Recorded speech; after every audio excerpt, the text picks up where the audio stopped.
plontalgies toucheront l'aponévrose plantaire, soit dans sa partie interne, beaucoup plus rarement dans sa partie moyenne ou externe. Ces plantalgies, le plus souvent internes, sont nettement identifiées par le sujet qui les compare à une sensation de tiraillement ou de crampe. Elles sont l'apanage des pieds creux par mise en tension excessive du fascia plantaire quelque peu rétracté. Mais on peut les trouver également sur les pieds plats qui, du fait de l'affaissement plantaire, provoquent à la marche et la station debout une sollicitation excessive de ces liens aponévrotiques. La recherche de la douleur se fera de la façon suivante. Le gros orteil sera mis en flexion dorsale forcée de façon à mettre sous tension le fascia plantaire qui fait en général saillie sous la peau. Et nous allons explorer méthodiquement avec le pouce ou un doigt replié comme ceci, nous allons explorer méthodiquement le trajet de cette aponévrose. À la pression du doigt, on retrouve généralement une sensibilité, voire une douleur franche. On peut retrouver cette sensibilité dans la partie médiane de l'aponévrose, on peut retrouver cette sensibilité au niveau du col du métatarsien, qui peut parfois s'accompagner d'une douleur dans la région sésamoïdienne. Et c'est donc ici l'identification d'une probable tendinopathie des muscles sésamoïdiens. Cette douleur peut également se retrouver plus en arrière, vers l'insertion d'origine sur la tubérosité antéro-interne du calcanéum. Le stade ultérieur de ces myo-aponévrosites, lorsque la douleur siège électivement au niveau du calcanéum, eh bien, c'est le syndrome dit de l'épine calcanéenne.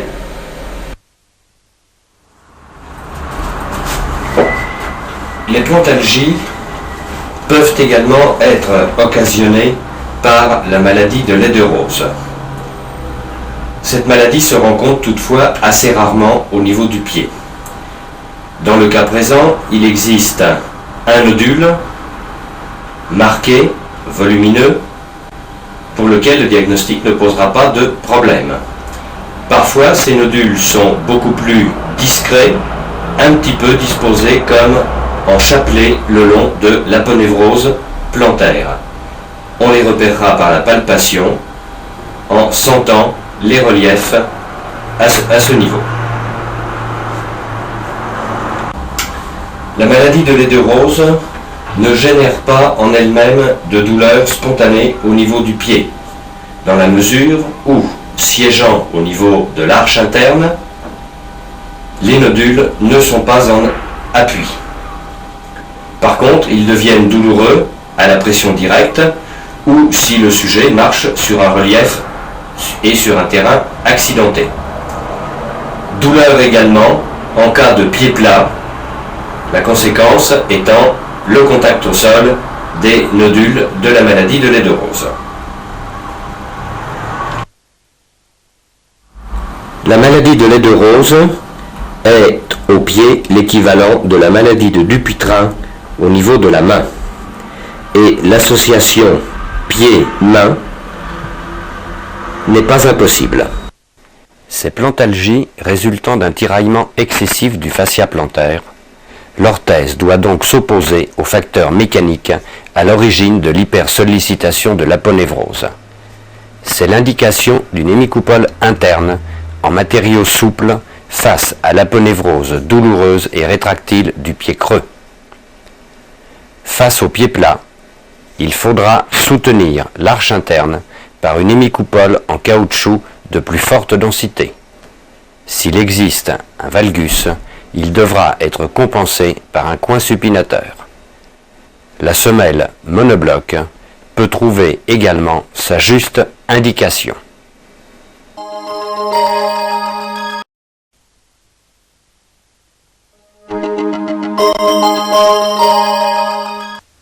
En fonction fonction du motif de consultation et du contexte clinique, l'examen de la région interne du médio-pied recherchera différentes douleurs provoquées.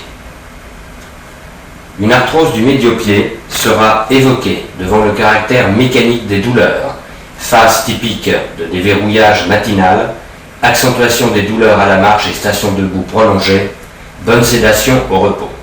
La douleur est retrouvée à la mobilisation passive de Lisfranc et Chopard, mobilisation qui pourra en outre révéler une limitation d'amplitude. Elle est également retrouvée à la palpation directe des différents interlignes articulaires, cunéo-métatarsien, astragalo-scaphoïdien surtout, siège de prédilection de l'arthrose du médio-pied. L'arthrose primitive de cette région reste rare. Elle est le plus souvent secondaire à un pied plat valgus que l'examen en charge sur podoscope recherchera. La radio révèle sur le profil interne l'aspect typique de pied hérissé avec ostéophytose dorsale.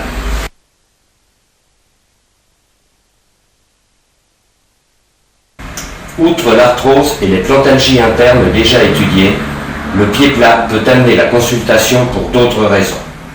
Il peut s'agir de simples douleurs mécaniques sur Lisfranc et Chopard par tiraillement ligamentaire.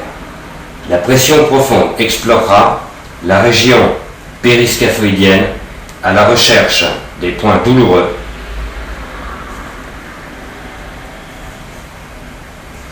notamment sur le ligament glénoscaphoïdien que l'on palpe un peu sous le scaphoïde, ligament distendu en cas de pied plat et fréquemment sensible.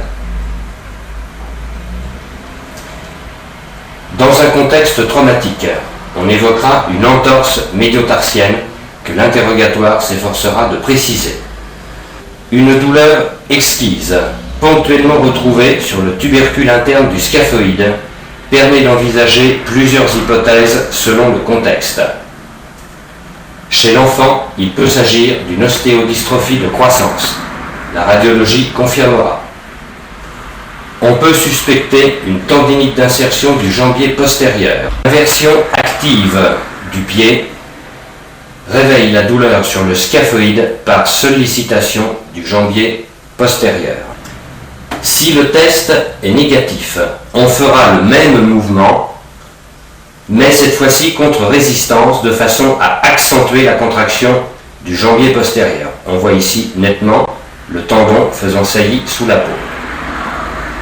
On associe, si nécessaire, la palpation sous contraction. On peut également explorer le tendon dans sa partie terminale par la palpation. En cas de tendinite, on révèle une vive douleur ponctuelle sur le tubercule interne du scaphoïde. Il faudra ensuite rechercher la cause mécanique de cette tendinite, le plus souvent valgus calcanéen et ou affaissement du médio-pied, dans la mesure où le jambier postérieur, aidé par le jambier antérieur, est le principal muscle antivalgus-antiplanus. Cette pathologie est fréquente chez le sportif, notamment le coureur. À l'âge moyen de la vie, il existe un risque de rupture partielle ou tendon lors d'une contraction violente. La tendinite du jambier antérieur sera mise en évidence d'une manière analogue. On demande une inversion du pied avec légère flexion dorsale contre résistance. La palpation se fera un petit peu plus en avant que l'insertion terminale du jambier postérieur, ici sur face interne du cunéiforme, base du premier métatarsien. On voit ici nettement le tendon du jambier antérieur faisant saillie sur le pied. On recherchera de la même façon un valgus ou un pied plat.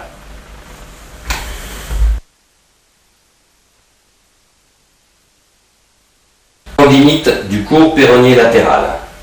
Comme pour toute tendinite, on recherchera la douleur, d'une part, par pression directe sur l'insertion tendineuse terminale, ici sur la styloïde du 5e métatarsien et le long du trajet du tendon.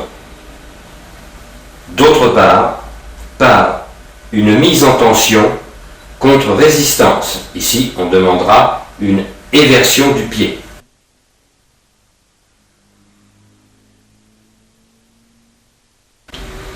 La douleur siège parfois dans la gouttière rétromalléolaire externe, signant l'inflammation des tendons péronniers dans leur coulisse fibreuse commune. Il s'agit alors d'une ténosynovite.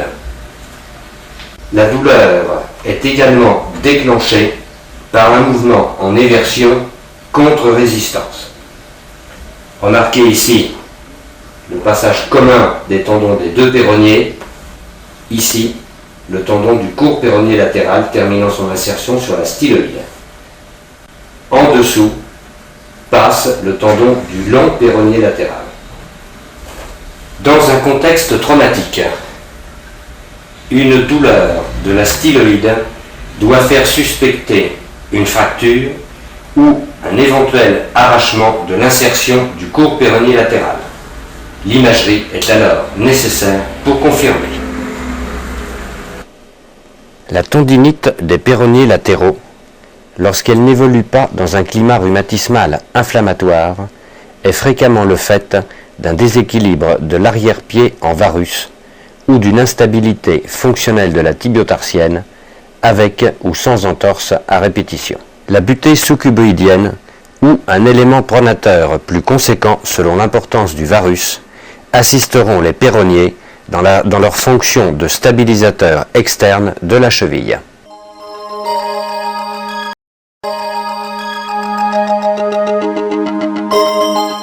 Tu peux me montrer où tu as mal? Tu as mal ici dans le talon. Tu as mal quand? Uniquement quand tu marches ou tu as mal quand tu es assise? La nuit ça te réveille? Non. Des fois quand je fais la gym et quand je reviens de l'école. Ah, quand tu fais la gymnastique et quand tu reviens de l'école. L'interrogatoire est de première importance et s'attachera à mettre en évidence le caractère particulier de la douleur de cette ostéodystrophie de croissance. La douleur est sourde, rarement violente, typiquement majorée à la marche prolongée et plus encore à l'effort sportif. Par contre, elle cède bien au repos. Alors nous allons palper la partie, le bord postéro-inférieur et latéral inférieur de calcanéum à la recherche du point douloureux typique dans la maladie de Sévère. Est-ce que tu as mal là, quand j'appuie comme ça? Oui. Tu me dis, oui, ça fait mal. Ici, ça fait mal aussi? Ouais. On appuie quand même assez fortement avec la pulpe du pouce et on retrouve donc typiquement cette douleur à la jonction de la face postérieure latérale et de la face plantaire du calcanéum. Donc ici, la maladie de Sévère ne fait quasiment aucun doute. La radiologie montre l'aspect irrégulier de la ligne séparant le corps de l'os du noyau secondaire d'ossification. Ce noyau secondaire apparaît d'une densité supérieure à celle du corps de l'os lui-même. Il peut apparaître également fragmenté. Il faut savoir cependant que de tels aspects radiologiques peuvent s'observer en dehors de toute douleur clinique.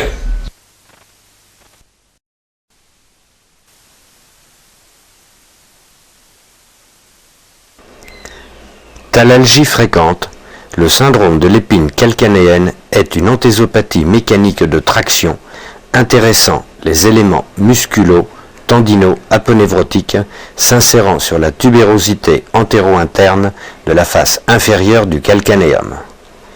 La douleur du talon à la mise en charge est d'intensité variable, parfois violente, avec esquive de l'appui talonnier. Cette myoaponévrosite d'insertion est facilement retrouvée à la pression profonde, juste au niveau de la naissance de l'arche interne. La douleur déclenchée signe le diagnostic. Le pied plat et le pied creux favorisent sa survenue par une traction-tension excessive du fascia plantaire.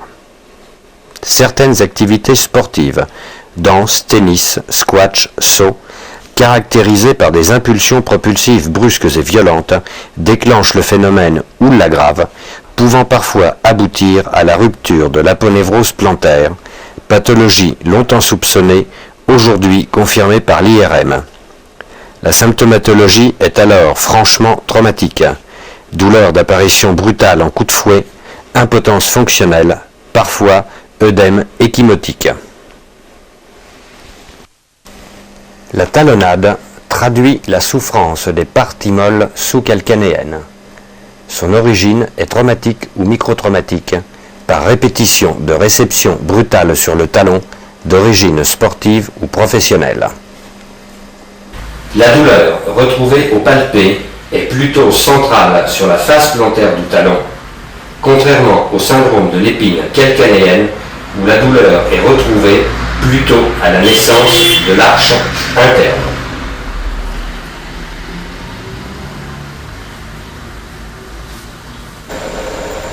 La douleur sera retrouvée sur le bord latéral inférieur, sur tout le pourtour du calcanéum. Ce sont des thalalgies par striction du capiton plantaire, surtout fréquentes dans les pieds creux.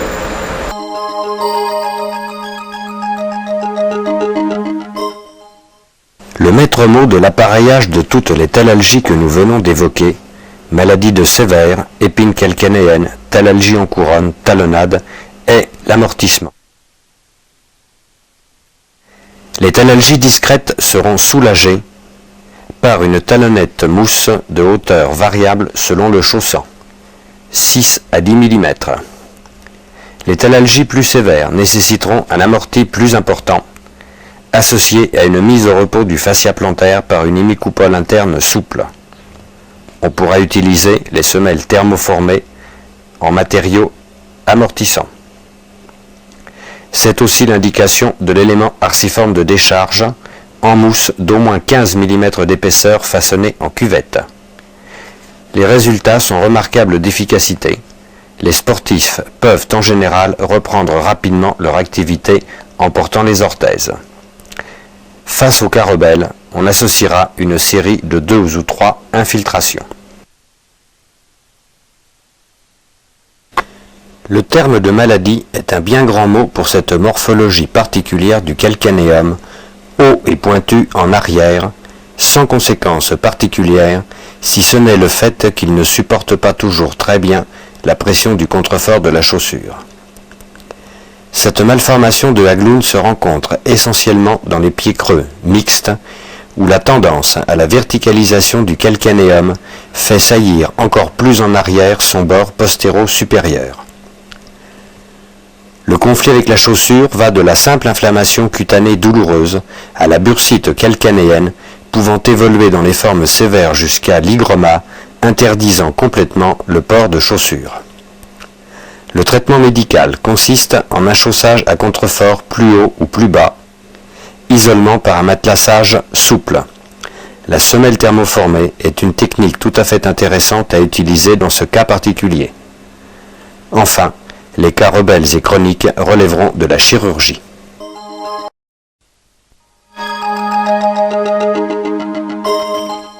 Fréquente affection, la tendinopathie d'Achille correspond à des lésions variées, plus volontiers rencontrées chez le sportif, mais pas exclusivement chez celui-ci.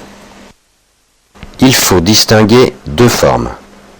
La tendinopathie d'insertion basse, la tendinopathie du corps du tendon. Comme pour toute tendinite, la douleur sera reproduite à l'étirement passif du tendon en demandant au sujet de s'accroupir sans décoller les talons du sol. À la contraction contre résistance, ici on demandera une élévation sur la pointe des pieds. Seule la palpation permettra de différencier la tendinite basse d'insertion de la tendinite haute du tendon qui est douloureux au pincement latéral. La présence de nodules douloureux ou d'un épaississement du tendon traduit un stade supplémentaire de gravité avec micro-rupture des fibres de collagène.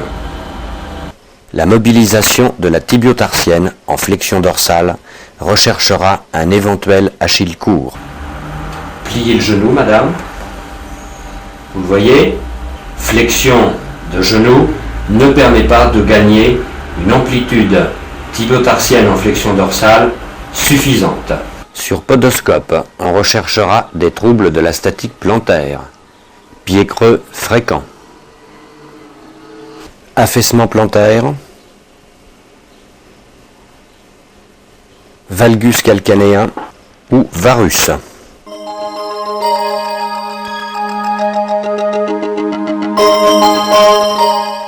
Outre le repos et le traitement médical, la classique talonnette en mousse relativement ferme permettra d'amortir l'impact à la réception du pas.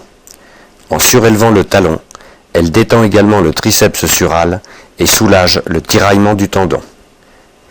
Les éventuels troubles statiques découverts lors de l'examen devront être compensés.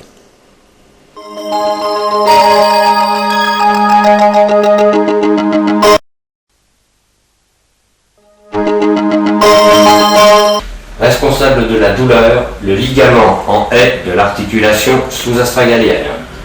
Il s'observe le plus souvent dans un contexte post-traumatique d'entorse externe de la tibio-tarsienne et en constitue l'une des séquelles possibles. La consultation est motivée par des douleurs éclairs mal définies de l'arrière-pied, apparaissant à la marche, surtout en terrain irrégulier. Cliniquement, la douleur est recherchée par pression directe sur l'orifice externe du sinus tarsi. On le palpe juste en avant de la malléole externe dans la dépression qui se situe à cet endroit. On exerce une pression directe.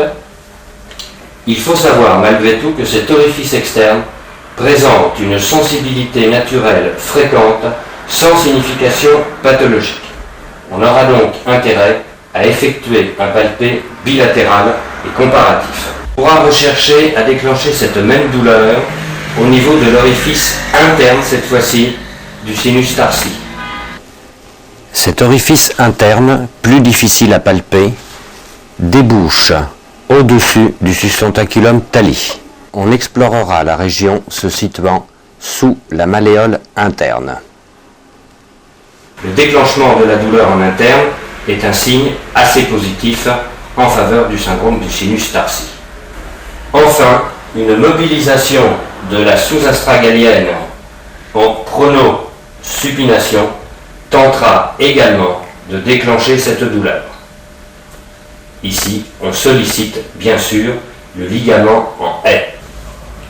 Affection assez rare au pied, c'est l'équivalent du syndrome du canal carpien à la main. Il s'agit au pied de la compression du nerf tibial postérieur dans le canal calcanéen en rétro- et sous-malléolaire interne.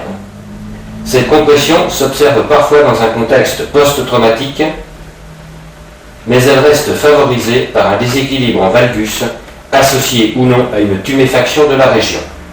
La symptomatologie est dominée par des signes neurologiques dans la plante du pied, en aval de la compression avec dysesthésie ou paresthésie en distale. Le pied est emporté en valgus. La palpation ou la percussion